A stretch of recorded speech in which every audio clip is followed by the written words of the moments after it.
ഞങ്ങൾ പറയുന്നു, പിണറായി വിജയനും VD സതീശനുമൊക്കെ ഇല്ലാതാവും, കുറച്ചു കഴിയുമ്പോൾ ഓർമ്മയാകും. പക്ഷെ ഈ കേരളമുണ്ടാകും. കേരളം, നമ്മുടെ വരാനിരിക്കുന്ന തലമുറകളോട് നമ്മൾ ഈ അനീതി കാണിക്കരുത്.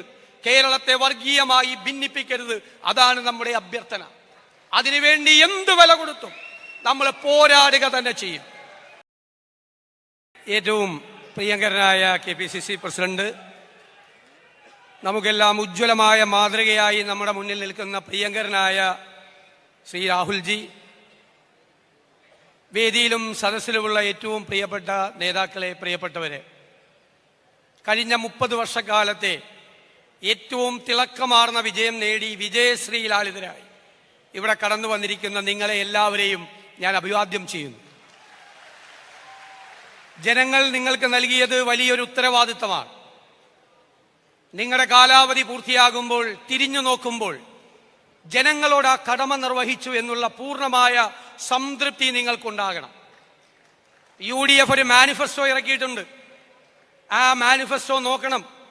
അടുത്ത 5 വർഷക്കാലത്തേക്ക് അത്ഭുതകരമായ മാറ്റങ്ങൾ ഉണ്ടാക്കി നമ്മൾ ജനങ്ങളോടുള്ള ആ പൂർണ്ണമായ ബാധ്യത നിറവേറ്റണം എന്ന് ഞാൻ വിനയപൂർവ്വം നിങ്ങളോട് അഭ്യർത്ഥിക്കുന്നു. ഇന്ന് പ്രിയങ്കരിയായ എഴുത്തുകാരി ശ്രീമതി ലീലാവതി ടീച്ചർക്ക് ഒരു പുരസ്കാരം, പ്രിയദർശിനി പുരസ്കാരം നൽകിക്കൊണ്ട് പ്രിയങ്കരനായ രാഹുൽജി ഒരു വാക്കു പറഞ്ഞു. അദ്ദേഹം പറഞ്ഞ വാചകം കൾച്ചറൽ സൈലൻസ് എന്നാണ്. സാംസ്കാരികമായി ചെയ്യുന്ന നിശബ്ദത.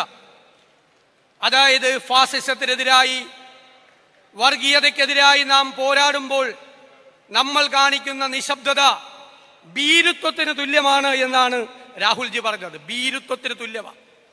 ഞാൻ അദ്ദേഹത്തോട് പറയുന്നു, അദ്ദേഹം വർഗീയതയ്ക്കെതിരായി, ഫാസിസത്തിനെതിരായി ഉജ്ജ്വലമായ പോരാട്ടം നടത്തുമ്പോൾ അദ്ദേഹത്തിന്റെ സഹപ്രവർത്തകർ, കേരളത്തിലെ കോൺഗ്രസുകാർ നിശബ്ദത പാലിക്കുന്ന ഭീരുക്കളായി ഈ ഫാസിസ്റ്റുകൾക്കും വർഗീയവാദികൾക്കും മുന്നിൽ നിൽക്കില്ല എന്ന വാക്കാണ് എനിക്ക് നൽകാനുള്ളത്. നമ്മൾ കോൺഗ്രസ് ആണ്. നമ്മുടെ സിരകളിൽ ഒഴുകുന്നത് നമ്മുടെ ദേശീയ പ്രസ്ഥാനത്തിന്റെ പൈതൃകമാണ്. അത് കാത്തു സൂക്ഷിക്കാൻ ഓരോ കോൺഗ്രസുകാരും ബാധ്യതപ്പെട്ടവരാണ്.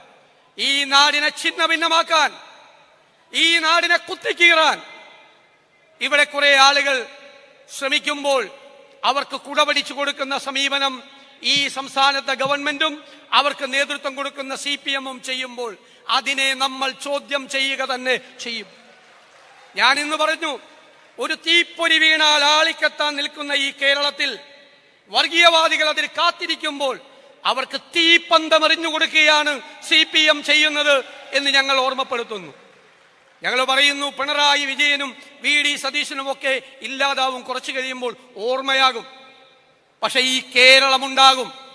കേരളം, നമ്മുടെ വരാനിരിക്കുന്ന തലമുറകളോട് നമ്മൾ ഈ അനീതി കാണിക്കരുത്. കേരളത്തെ വർഗീയമായി ഭിന്നിപ്പിക്കരുത്. അതാണ് നമ്മുടെ അഭ്യർത്ഥന. അതിനുവേണ്ടി എന്ത് വില കൊടുത്തും നമ്മൾ പോരാടുക തന്നെ ചെയ്യും. ഈ വരാൻ പോകുന്ന നിയമസഭാ തെരഞ്ഞെടുപ്പ് മഹായുദ്ധമാണ്. ആ യുദ്ധത്തിൽ വീറുറ്റ പോരാളികളെ പോലെ പൊരുതി 2001-നേക്കാൾ തിളക്കമാർന്ന വിജയം നേടിയെടുക്കാൻ മുൻപന്തിയിൽ ഉണ്ടാകണം എന്ന് ഞാൻ വിനയപൂർവ്വം നിങ്ങളോട് അഭ്യർത്ഥിക്കുന്നു.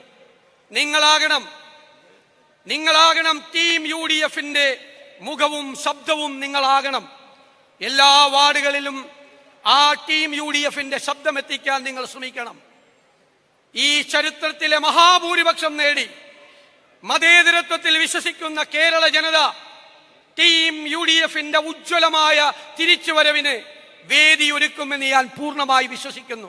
അതിനുവേണ്ടി പോരാടണം എന്ന് വിനയപൂർവ്വം പറഞ്ഞുകൊണ്ട് എന്റെ വാക്കുകൾ ചുരുക്കുന്നു.